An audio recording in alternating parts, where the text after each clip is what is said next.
Carta de Paulo aos Filipenses, alegria e contentamento em meio às lutas da vida. Alegria e contentamento em meio às lutas da vida.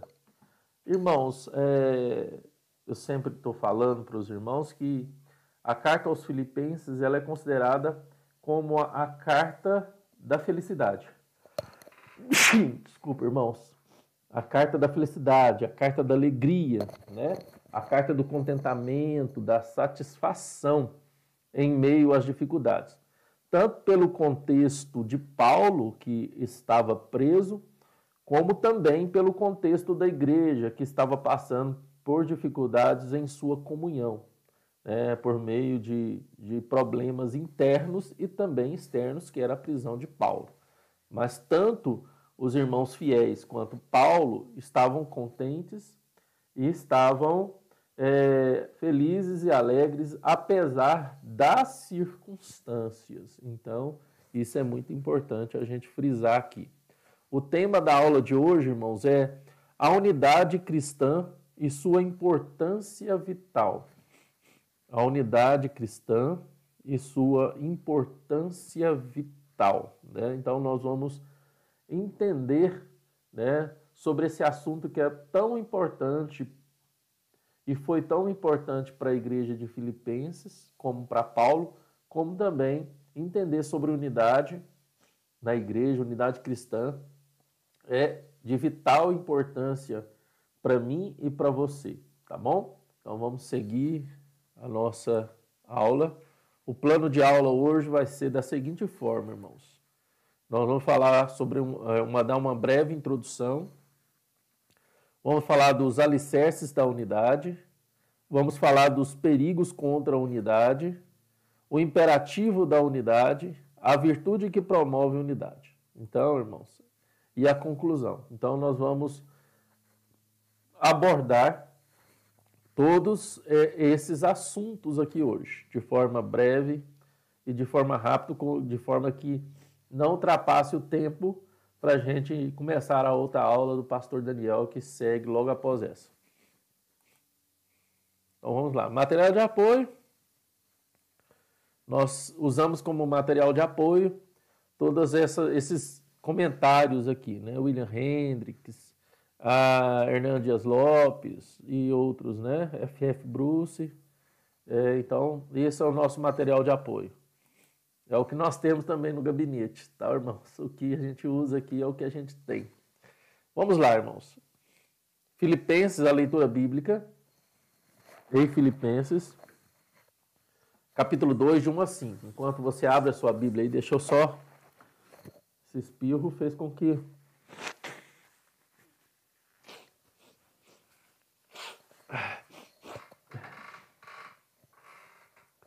Filipenses 2, de 1 a 5. Tá bom, irmão? Vamos lá.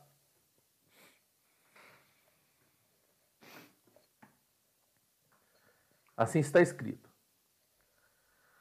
Se há, pois, alguma exortação em Cristo, alguma consolação de amor, alguma comunhão do Espírito, se há estranhados afetos e misericórdias, completai minha alegria, de modo que pensais a mesma coisa, tenhais o mesmo amor, sejais unidos de alma, tendo o mesmo sentimento. Nada façais por partidarismo ou vanglória, mas por humildade, considerando cada um os outros superiores a si mesmo. Não tenha cada um em vista o que é propriamente seu, senão também cada qual o que é dos outros. Tendo em vós o mesmo sentimento que houve também em Jesus Cristo. Amém. Amém, irmãos. Nós já oramos, né, no início, pedindo a Deus que nos ajude nesta missão de expor, né, e fazer esse estudo bíblico. Então nós vamos falar, irmãos, sobre a fonte dessa unidade, né? Sabendo, e eu gosto de falar, que a fonte, né, vamos ver isso, que a fonte dessa unidade não está em nós, a fonte está fora de nós, a fonte é Deus, né? Então, duas verdades aqui, irmãos, são de vital importância para nós, com respeito à unidade cristã ou unidade da igreja. Quando eu falo unidade cristã, estou me referindo à Igreja Universal, aos filhos de Deus, à Igreja invisível, né? A Igreja militante ainda, né? Porque nós sabemos que a Igreja triunfante já está na glória com o nosso Senhor Jesus Cristo. Então, em primeiro lugar, irmãos, vamos falar sobre a unidade espiritual da Igreja, né? Sobre essa fonte que é Deus, né? Então, a unidade espiritual da igreja, irmãos, é uma obra exclusiva de Deus. Então, irmãos, não podemos produzir unidade, mas apenas, irmãos, podemos manter essa unidade. Vamos lutar para manter a unidade. Então, todos aqueles, irmãos, que creem em Cristo, em qualquer lugar, em qualquer tempo, fazem parte da família de Deus e estão ligados ao corpo de Cristo pelo Espírito Santo de Deus. Então, essa unidade não é externa, irmãos, mas ela começa em nós, ela está aqui, interna. Então, há um poder sobrenatural, divino, maravilhoso, que provoca uma unidade entre todos os filhos de Deus, em toda parte do mundo. Essas pessoas, gentes que são de todos os povos, tribos, línguas e nações, irmãos do passado, irmãos do presente, irmãos do futuro. Há uma unidade. Ela não é, irmãos, uma unidade denominacional. Ela não é uma unidade que é baseada em título, mas é uma unidade espiritual, divina, poderosa, sobrenatural. Só existe, irmãos, um corpo de Cristo. Só existe, irmãos, uma igreja. Só existe um só rebanho, uma só noiva. Então, irmãos, quando a gente pensa nesse aspecto de unidade, cai por terra todas as divisas, cai por terra toda aquela questão de regionalismo, de denominacionalismo ou denominacionismo, né? A igreja que acha que é a única detentora da graça de Deus e é a única que os seus membros são salvos, porque elas observam certos parâmetros que outras denominações não observam. Misericórdia, irmãos. Então, claramente aqui nós observamos que essa unidade ela está acima de qualquer denominação, dogma, doutrina, heresia e outras coisas mais, né? Mas, irmãos, essa unidade ela é construída sobre um fundamento da verdade. Não é um fundamento de mentira, né? Por exemplo, eu lembro quando eu dei aula de seitas e heresias aqui na igreja, eu tenho até que voltar a falar sobre isso novamente, né? Por quê? Irmãos, eu tenho 8 anos que eu estou pastoreando a quarta igreja. Então, eu lembro que no começo da quarta igreja, eu falei sobre casamento, divórcio, novo casamento. Eu falei sobre seitas e heresias. Passei por várias religiões. Eu lembro que hoje, eu vou pregar hoje à noite, num texto que o José Alberto leu, né? Ele leu e apenas deu uma pincelada, falou, né, sobre algumas coisas. Mas eu lembro que no primeiro encontro de casais que eu preguei aqui na igreja, em 2013, eu usei o mesmo texto. Então, e eu achei um esboço daquele sermão que eu preguei no encontro de casais e hoje eu vou estar pregando aqui na igreja, porque nós estamos no mês da família, né? Então, que Deus possa, né, falar aos nossos corações, né? Então, irmãos, a base dessa unidade ela é construída numa verdade. Que verdade é essa? Vamos abrir as nossas Bíblias em Efésios 4, de 1 a 6. Efésios 4, de 1 a 6. Se alguém quiser digitar aí no comentário, né, o texto, Efésios 4, de 1 a 6, vai ser bênção, tá? Então vamos lá. A unidade da fé. Rogo-vos, pois, eu, o prisioneiro no Senhor, que andais de modo digno da vocação a que fostes chamados, com toda a humildade e mansidão, com longanimidade, suportando-vos uns aos outros em amor, esforçando-vos diligentemente por preservar a unidade do Espírito no vínculo da paz. Há somente um corpo e um Espírito, como também foste chamado numa só esperança da vossa vocação. Há um só Senhor, uma só fé, um só batismo, um só Deus e Pai de todos, o qual é sobre todos, age por meio de todos e está em todos. Então, irmãos, essa é a única verdade desta unidade cristã. Essa é a única verdade que fundamenta essa unidade que foi construída, né, por Deus e fortalecida e se tornou indestrutível por meio do sacrifício do Cordeiro de Deus, de Jesus Cristo, nosso Senhor e Salvador. Mas quando eu falo da fonte dessa unidade que é Jesus, que está fora de nós, que está em Deus, há um segundo tópico aqui nessa introdução que nós estamos dando, falando também, irmãos, olha aí para vocês verem, falando do exercício dessa unidade.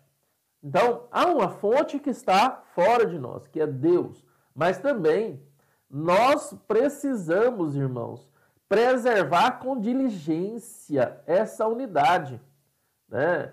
Eu sei, irmãos, que quando falamos de uma comunidade local, como são as igrejas, né? E a Quarta Igreja Presbiteriana de Anápolis é uma comunidade local estabelecida no endereço, né? E como nós estamos vendo lá no Manual Presbiteriano com o presbítero Roberto, né? Ela tem um CNPJ. Mas aqui, apesar desses fatores obrigatórios, jurídicos e outros mais constitucionais, nós somos parte do povo de Deus, né? Uma pequena parcela, né? Uma pequena parcela do povo de Deus congregado aqui nesta localidade, na Rua Pereira de Alencastro, no número 50, no bairro Jundiaí. E essa pequena parcela, ela também é uma pequena fração, uma pequena parcela de um corpo maior, de um organismo maior. Então, como parte dessa pequena parcela aqui nessa igreja local, eu devo lutar com diligência pela unidade, né? Então, assim, se eu sei que assuntos políticos, né, por haver divergência na igreja, porque nem todo mundo, numa comunidade de 200 membros, como é a Quarta Igreja, nem todo mundo pensa da mesma forma, nem todo mundo tem a mesma concepção, né, de política, de entender um assunto, né? E eu lembro, né, isso é coisa de criança, eu lembro assim que meus pais, meus avós sempre falavam, olha, para você evitar discussão, você tem que evitar 3 assuntos, né? Polêmica em 3 assuntos. Mulher, gosto por mulher, eu lembro que falavam isso, futebol e política. Então, se você evita, religião, desculpa, irmão, religião, futebol e política. Se você evita esses assuntos polêmicos, né? Se você evita esses assuntos polêmicos num grupo, você está evitando brigas, né? Contendas, né?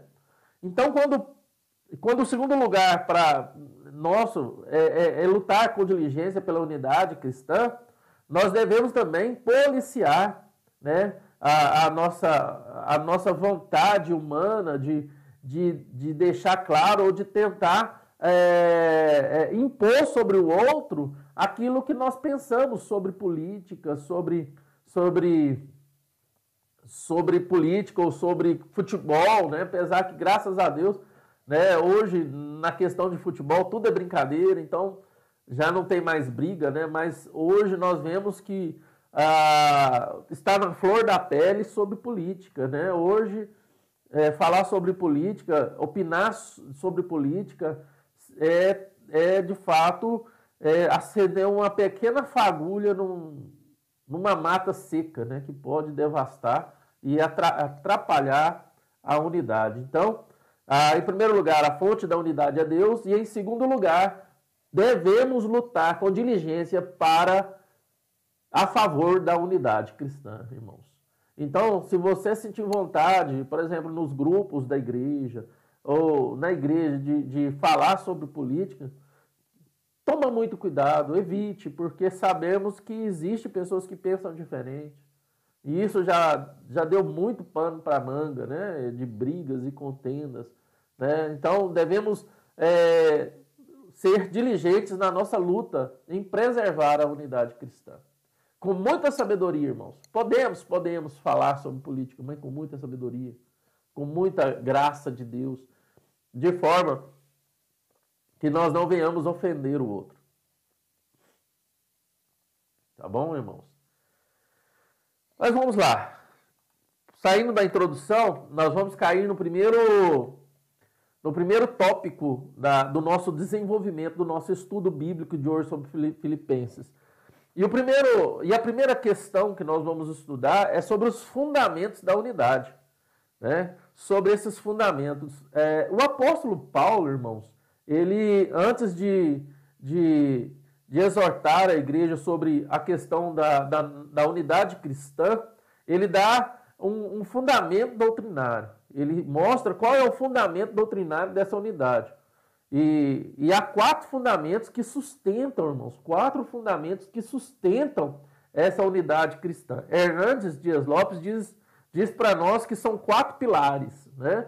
4 pilares.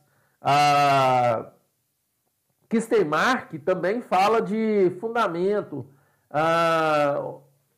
Outros, né, concordam também com pilares. Sabemos, irmãos, que então esses pilares ou esses fundamentos não são criados pela igreja, mas são, de fato, irmãos, dádivas de Deus para a igreja, dádivas de Deus pela igreja, né? Quando nós, então, estamos falando desse fundamento, desses 4 fundamentos dados por Paulo para justificar o seu apelo à unidade, então Paulo ele coloca seus fundamentos de uma forma de cláusulas adicionais. Ele assume em cada questão a condição e mostrando a condição desses fundamentos como verdade absoluta, irmãos. Porque tudo aquilo que é doutrina bíblica para nós, né, é verdade absoluta. Eu, irmão, particularmente, e eu acredito que todo cristão verdadeiro e autêntico tem nas escrituras sagradas verdade absoluta. E as escrituras sagradas, elas de fato apontam para Cristo, e Jesus é a encarnação do Verbo de Deus. Toda a Bíblia, tudo aquilo que temos na palavra de Deus, se encarnou em Cristo Jesus. A palavra encarnada é Cristo Jesus. A verdade é Cristo Jesus. Eu sou o caminho, eu sou a verdade e eu sou a vida. Então, irmãos, não há unidade sem Cristo. Não há unidade sem martírio, sem sacrifício. Não há unidade sem cruz. Não há unidade numa vida de facilidades. O nosso comentarista, de um dos livros que nós estamos usando, ele diz que podemos destacar aqui a obra da Trindade na construção da unidade da igreja, Pai, Filho e Espírito Santo. Né? Então, irmãos, os crentes estão em Cristo, experimentando a realidade do amor de Deus pela ação do Espírito Santo. Então, irmãos, o que nos une é o amor. O que nos une é o amor de Deus por Cristo e o amor de Cristo por nós, o amor da igreja por Cristo, e assim vai, irmãos. Então, o que nos une é o amor. Então, nós devemos, por amor, nós devemos, por amor a Deus e por amor ao próximo, Nós devemos, irmãos, evitar com que aquilo que eu venha fazer ou aquilo que eu venha falar possa, de fato, provocar na vida do outro dissolução. Tem um outro teólogo que é Leibfort. Ele diz que o apóstolo apela aqui, irmãos, aos filipenses por meio de sua mais profunda experiência de paz e de concórdia. E dos 4 fundamentos da unidade, irmãos, o primeiro e o terceiro são objetivos. É uma exortação em Cristo e comunhão do Espírito. E os outros 2 são subjetivos, irmãos. E nós vamos entender isso aqui agora, né? Então vamos lá. Quando se fala de fundamento, irmãos, não precisa preocupar com o tempo. Eu quero ir devagar para que os irmãos possam entender o que nós vamos falar, porque o assunto de hoje, ele é muito importante. Ele é muito importante, tá bom? Então, se der o tempo aqui, 9h50, e nós não tivermos terminado, a gente deixa para terminar na próxima aula, tá bom? Eu dou uma revisãozinha e a gente termina. Para que os irmãos possam, com o tempo, devagarzinho, entender, porque nós vamos abrir textos bíblicos aqui, não vamos trabalhar devagarzinho sem correr, tá bom, irmãos? Porque 9h50 eu tenho que parar a aula para organizar para a aula do pastor Daniel, ajeitar tudo aqui para a aula dele começar, tá bom? Então, vamos ver aqui sobre essa exortação, né? Então, uma exortação em Cristo, irmãos, né? A palavra aqui que Paulo usa é a palavra paraclesis, né? Ou paraclesis, né? Isso depende da forma que um estudante do grego, ou alguém que conhece o grego, interpreta a dicção, né? Então, sugere aqui, irmãos, essa palavra grega, paraclesis, ela sugere uma obrigação colocada sobre os filipenses. Então, irmãos, a exortação de Paulo é falar que lutar pela unidade, lutar para que sejamos unidos, lutar para que contra a discórdia, é uma obrigação de todo cristão. Lutar pela unidade, irmãos, e contra a discórdia é uma obrigação de todo cristão. Então, nós devemos pensar nisso toda vez que formos falar de qualquer assunto, de defender qualquer posição, seja política, filosófica, o que for, nós devemos. Será que o que eu vou falar, será que o que eu penso vai provocar discórdia ou vai provocar unidade? Tá bom, irmãos? Nós devemos entender, primeiramente, que Deus é soberano, está no controle de todas as coisas. Né? E quem convence o homem do pecado e do juízo, né, é o Espírito Santo. E a única coisa que nós devemos fazer é pregar a palavra, é pregar Cristo em amor. Tá bom, irmãos? Então, quando Paulo exorta aqui os filipenses, ele está exortando para que os filipenses, de fato, venham entender que eles são obrigados, né? Eles têm uma obrigação de lutarem pela harmonia, pela unidade. Então, Paulo está aqui convidando os filipenses a lembrar-se de seu status na comunidade de Cristo, né, irmãos? Então, isto é bem claro. Paulo exorta aqui os filipenses: olha, vocês têm uma obrigação, paraclesis ou paracleses, vocês têm uma obrigação. Todo crente, não só a igreja de Filipos, mas todo crente tem por obrigação lutar pela unidade. Lutar pela unidade. Vemos, irmãos, que é lógico que nós temos níveis na fé. E a Bíblia deixa bem claro níveis na fé. Existe o crente imaturo, existe o crente maduro, né? E existe, né, o ancião, né? Aquele que já passou todos os níveis, né? É lógico que o crente imaturo, ele ainda está desenvolvendo, então ele precisa desenvolver isso aí. Mas o crente maduro, ele precisa suportar as imaturidades do crente mais fraco na fé por amor a Cristo. É por isso que é muito importante, irmãos, o discipulado. É por isso que é muito importante o crente maduro, o ancião na fé, discipular o crente imaturo. Eu lembro que o presbítero Roberto, quando ele pregou há 3 domingos atrás, ele falou que quando ele foi para a igreja presbiteriana lá de Campo Grande, ele viu um rapaz lá no fundo da igreja isolado, e ele começou a estudar a Bíblia com esse rapaz. O quanto isso foi bom, e quanto isso fez com que esse irmão aceitasse a Cristo como Senhor Salvador, né? esse aceitar aí, reconhecer, né? Confirmar a sua fé, né? Fazer a sua profissão de fé. Ele professou a sua fé tanto para o Roberto quanto para a igreja, através do discipulado que o Roberto fez com ele, mas também serviu para amadurecê-lo na fé. Então, irmãos, é importantíssimo isso aqui. Todo crente, né, maduro, ou que já é ancião na fé, quando eu falo de ancião na fé, irmãos, eu lembro aquilo que João fala em suas cartas, né? Filhinhos, né? Pais, mestres, né? Aí a gente vai para os mestres, né? Os anciões na fé são aqueles que já estão tão desenvolvidos na fé que eles já são mestres, eles já conseguem fazer discípulos, eles conseguem de fato mentorear pessoas a Cristo, né? Então, existem os imaturos, os fracos na fé, existem os maduros que vão se tornar mestres. É um caminho, irmãos, é um caminho, né? E a gente percebe isso claramente na nossa jornada cristã, na nossa vida cristã, né?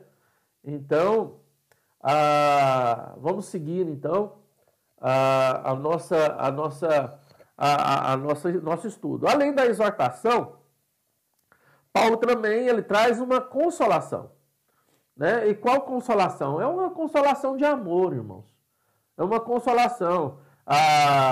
Kistermark também afirma, irmão, que a palavra consolação aqui deveria ser traduzida por encorajamento, né? Então, além de uma palavra de exortação, né, de que Paulo fala que todo crente é obrigado a lutar pela unidade, Paulo aqui traz uma consolação, que na verdade, para Kistermarker, a palavra consolação deveria ser trocada por encorajamento, né? Eu poderia trocar aqui no texto, porque eu acho melhor encorajamento. Paulo encoraja a igreja de Filipos e encoraja nós cristãos a ideia da eterna persuasão do amor, né? De que o amor seja de fato, nos dê coragem, né? Que o amor seja de fato o fator primordial para que eu possa me encorajar a lutar pela unidade. Eu sei, irmãos, que nós temos os nossos pontos de vista, né? Seja ele quais forem, mas que nós, por amor ao outro, né? Igual está falando, né? O crente fraco, o imaturo, o crente maduro e o crente que é ancião, que é o mestre. É lógico, irmãos, que falar sobre certos assuntos com o crente maduro e com o crente ancião, né, com o mestre na fé, é uma coisa. Mas toda vez que você fala de certos assuntos, posicionamentos que você tem com pessoas imaturas, isso vai dar discórdia, isso vai dar dissolução, isso vai provocar coisas ruins, né? Então nós devemos, então, evitar por amor. Por amor a quem? Por amor aos fracos na fé. Por amor aos imaturos, né? Por amor àqueles que não conseguem lidar com certos assuntos sem que esse assunto possa agredi-lo, sem que esse assunto possa ir para o campo pessoal, né? Infelizmente, pessoas mais imaturas, elas levam tudo para o campo pessoal. Tudo, não, está falando para mim, isso é para mim, isso é comigo. Não, tá bom? Então, por amor, irmãos, por amor, devemos ser encorajados a lutar pela unidade e evitar certos assuntos polêmicos, sejam em grupos presenciais ou em grupos de WhatsApp ou em qualquer outra situação. Tá bom, irmãos? Então, vamos lá seguindo então e vendo que aqui Paulo então encoraja os crentes a lutarem por esse amor, a lutarem pela unidade, por amor ao próximo, por amor a Cristo, por amor a Deus, né? Por amor à igreja, porque a unidade glorifica. Mas Paulo também, em terceiro lugar, quando se fala de fundamentos, ele agora, irmãos, ele nos traz a ideia e a verdade de que todos nós estamos comungando de uma mesma essência. Nós estamos comungando de uma mesma pessoa, que aqui se refere à pessoa do Espírito Santo. Então, a participação comum, irmãos, do Espírito, pela qual todos os crentes foram batizados nesse corpo de Cristo. Então, essa verdade de que fomos ligados e batizados, que morremos para nós mesmos e nascemos para Cristo, e o batismo aponta para isso, o novo nascimento mostra que nós morremos para tudo aquilo que causa morte ao outro, aquilo que é partidarismo e tudo aquilo que causa desavença, que causa o envaidecimento do eu, o engrandecimento do eu, irmãos. Tá bom? Então, percebe-se aqui, e aquele comentário do F.F. Bruce diz que o Espírito trouxe os cristãos de Filipos à comunhão uns com os outros. Então, irmãos, aqui, irmãos, entra claramente, eu estou olhando aqui para o lado, aqui, porque eu estou vendo vocês comentando, aqui entra claramente, irmãos, a oração. A oração é relacionamento com Deus. Quanto mais orarmos, quanto mais relacionamento com Deus, mais cheio de Deus vamos estar. Mais cheio de Deus. E quanto mais cheio de Deus estivermos, mais vamos transbordar, né, esse amor. E o outro do nosso lado, esse relacionamento na vertical, ele vai ser contagiado pelo nosso relacionamento na horizontal. Mas quanto mais vazio de Deus nós estivermos, irmãos, menos da graça de Deus e menos eu vou ser instrumento de Deus ao meu relacionamento vertical, ao próximo, em relação à unidade, ao amor e à fé cristã. Isso é muito certo, irmãos. E devemos, de fato, irmãos, olhar para o texto que nós lemos de Efésios, principalmente no verso 4, onde fala: há somente um corpo e um espírito, como também foste chamado numa só esperança da nossa vocação. Tá bom, irmãos? Então, é o Espírito quem nos une a Deus e ao próximo. É o Espírito Santo, irmãos, que nos traz comunhão com Deus e comunhão com o próximo. É o Espírito, irmãos, que nos dá esse dom de lutar, de buscar, de estar unido com os nossos irmãos. Né? Então, porque só há, irmãos, um Espírito, um só corpo. Facções ou divisões não têm lugar no corpo de Cristo, irmãos. Não tem lugar. Tá bom? Eu poderia falar para vocês de uma maneira bem platônica, né? Não, irmãos, olha, quando você estiver na igreja, ou estiver no meio de assuntos da igreja, você faça assim. Mas quando você estiver lá fora, você viu... Não posso falar isso. Porque nós somos integrais. Deus nos fez seres integrais.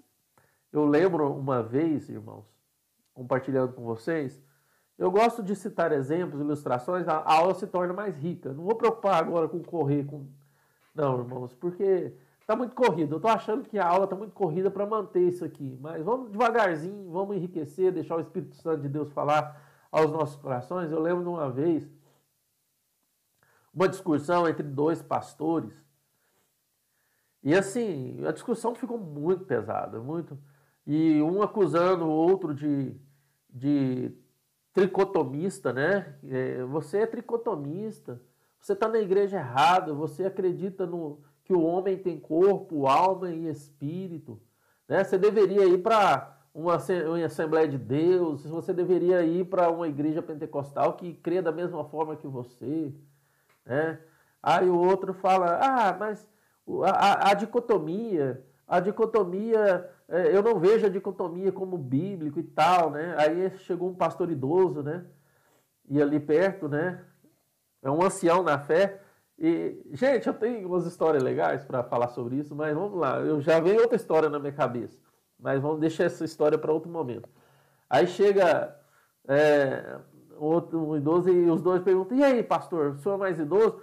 O homem é tripartido ou dipartido? O homem só crê na tricotomia ou na dicotomia? E aquele senhor de idade olhou para aqueles dois pastores e falou, olha, Deus criou o homem integral. Integral. Deus fez o homem integral. E tanto e ele assim, com tanto amor, sabe? Quando Deus olha para nós, ele nos vê por inteiros. Tanto é que no final, na glorificação, no final de tudo,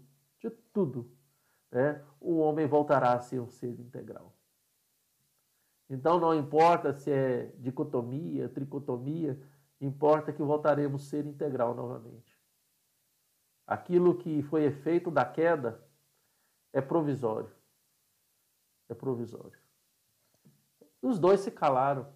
E eu lembro que um deles, eu participei, vi de longe, né? Não participei não. Eu lembro que um deles mudou sua posição. Mudou sua posição. E eu lembro que ele, a partir daquele momento em diante, ele começou a falar isso, da integralidade do ser. Né? A gente briga por coisas teológicas, irmãos, e por tantas coisas, né? Misericórdia. É lógico que a gente tem que lutar pela verdade, pregar a palavra de Deus, né? Evitar as deturpações, né? Ajudar o irmão mais fraco na fé, né? De forma sábia, com muito amor, né? Lembra que Paulo exortou ali e falou que o amor deve ser a base dessa nossa luta pela unidade, né? Não o amor a nós mesmos, né?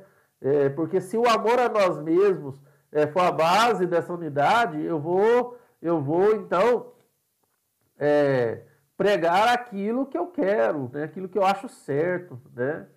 E não, é o amor a Deus. Amor a Deus, amor à obra de Deus, amor à igreja, né? Então, irmãos, nós devemos olhar para esse aspecto, tá? Ao falar dessa comunhão, então, né? O Espírito Santo, irmãos, é o princípio unificador da igreja. Vamos olhar, vamos devagarzinho, irmãos. Eu estou falando de novo isso, porque assim... eu não quero apenas cumprir tabela aqui de dar um estudo bíblico no corrido, né? Mas vamos lá em 1 Coríntios, capítulo 12, do verso 4 a 11. 1 Coríntios, capítulo 12, do verso 4 a 11. Abre sua Bíblia aí. Eu não coloquei o texto aqui, irmãos, para que você possa abrir a sua Bíblia na sua casa. O exercício de abrir a Bíblia é muito gostoso, né? De você folhear, pegar assim, abrir, né? Então, abra a sua Bíblia aí, pega seu caderninho, coloca do lado aí, né? Se você está no sofá da sua casa, bota o caderninho, vai escrevendo, vai tirando aquilo que o Espírito Santo vai trazendo na sua mente, né? E durante a semana você vai meditando, que maravilhoso, você vai ruminando, isso vai crescendo nessa graça, né? Então, assim, irmãos, eu quero parar de ficar correndo com os estudos aqui, né? E ter que cumprir, cada domingo, cumprir um capítulo e tal, e correr, porque eu acho que se for assim, sem enriquecer com testemunho, sem enriquecer com ilustração, sem abordar outros textos bíblicos lendo, né? Eu creio que vocês não vão absorver tanto, né? Se for corrido e tal. Eu não sei, vocês também podem falar, né? 1 Coríntios 12, de 4 a 11. Eu vou ler, os irmãos acompanhem, tá? 12, de 4 a 11, tá bom? Agora, se vocês acharem que assim tá ruim, né? Que prefere ser diretão, eu só citando texto bíblico, amém, tá bom? Vamos lá, 4 a 11. Ora, os dons são diversos, mas o Espírito é o mesmo. E também há diversidade nos serviços, mas o Senhor é o mesmo. E há diversidade nas realizações, mas o mesmo Deus é quem opera tudo, a cada um, visando a um fim proveitoso. Porque a um é dado mediante o Espírito a palavra da sabedoria, e a outro segundo o mesmo Espírito a palavra do conhecimento, a outro no mesmo Espírito a fé, e a outro no mesmo Espírito dons de curar, a outro operações de milagres, e a outro profecia, a outro discernimento de espíritos, a um variedade de línguas, e a outro capacidade para interpretá-las, mas um só e o mesmo Espírito realiza todas essas coisas, distribuindo-as como lhe apraz a cada um individualmente. Amém. Amém. Então, irmãos, somente Deus pode dar ordem ao caos e preservar a harmonia do corpo de Cristo, irmãos. A não ser que o Espírito Santo reine, haverá confusão na igreja. Então, se o Espírito Santo de Deus não reinar, vai haver confusão. Então, que o Espírito reine, que cada um fala, reina em mim, ó Deus, reine em mim com teu Espírito Santo. Né? Que a primazia do meu encher não seja de mim mesmo, ou das coisas que eu quero, ou que eu gosto, mas a primazia do meu encher seja do teu Espírito Santo, seja de ti. Porque, irmãos, sem o Espírito Santo, não há vida, nem poder na igreja, irmãos. Sem o Espírito Santo reinando, não existe amor, nem fundamento no amor. Porque o amor, irmãos, é fruto do Espírito de Deus. Tá bom? Vamos lá, vamos seguir para terminar essa aula de hoje. Tá bom? Então, nós vamos terminar essa aula de hoje nesse quarto fundamento. Desculpa aqui, irmãos, que esse número 2 aqui era para ser um 4, tá? Desculpa, depois eu vou arrumar. Tá? Nós estamos falando sobre os fundamentos da unidade cristã, tá, irmãos? Estamos falando sobre os fundamentos da unidade cristã, tá? E em quarto lugar, nós vamos falar de misericórdia. O texto lá fala sobre estranhos afetos de misericórdia. A palavra grega aqui, para afetos, irmãos, significa literalmente as entranhas humanas, né? E o que isso quer dizer? Os antigos, eles acreditavam que a fonte dos sentimentos e das emoções estava no ventre. Por quê? Se a pessoa tinha medo, ela sentia alguma coisa aqui no ventre. Se ela tinha alegria, né? Então, até hoje nós somos assim, né? Aquele frio na barriga, aquela disfunção intestinal quando estamos ansiosos. E aí vai, irmãos. Então, por isso que, né, hoje nós sabemos que a sede das emoções está na mente, nas emoções, aqui, tudo está aqui na cabeça. Mas naquela época achava que era no ventre, né? Então, irmãos, enquanto no primeiro capítulo a palavra está se referindo ao amor de Paulo pelos filipenses, aqui ela se refere ao amor de Cristo por eles e por intermédio deles, irmãos. Então, a palavra que ele usou para misericórdia é a palavra que descreve a emoção humana da piedade terna, da simpatia, de se colocar no lugar do outro, irmãos, de sentir no coração o que o outro está sentindo, deixar que a miséria do outro, a dor do outro, toque as cordas do nosso coração. Então, a irmandade em igreja não se limita a sentimentos e nem se resume em atividades de ajudas frias ou frias ações, irmãos. Mas é questão da ação de Deus em nossos corações, é sentir nas entranhas. É sentir nas entranhas compaixão e misericórdia por outro. Então, irmãos, quando o Espírito Santo trabalha na vida do crente, o fruto do Espírito é produzido. Como está lá em Gálatas 5, 22 e 23. Para terminar, Gálatas 5, 22 e 23. Gálatas 5, 22 e 23. Gálatas 5, 22 e 23. Gálatas 5, 22 e 23. Tá assim. Vamos lá, vamos ler. Mas o fruto do Espírito é amor, alegria, paz, longanimidade, benignidade, bondade, fidelidade, mansidão, domínio próprio. Contra essas coisas não há lei. Não há lei. Paulo destaca 2 desses frutos que acentuam o verdadeiro cuidado de um para com o outro, irmãos. O que pavimenta a unidade entre os crentes, irmãos, é o amor.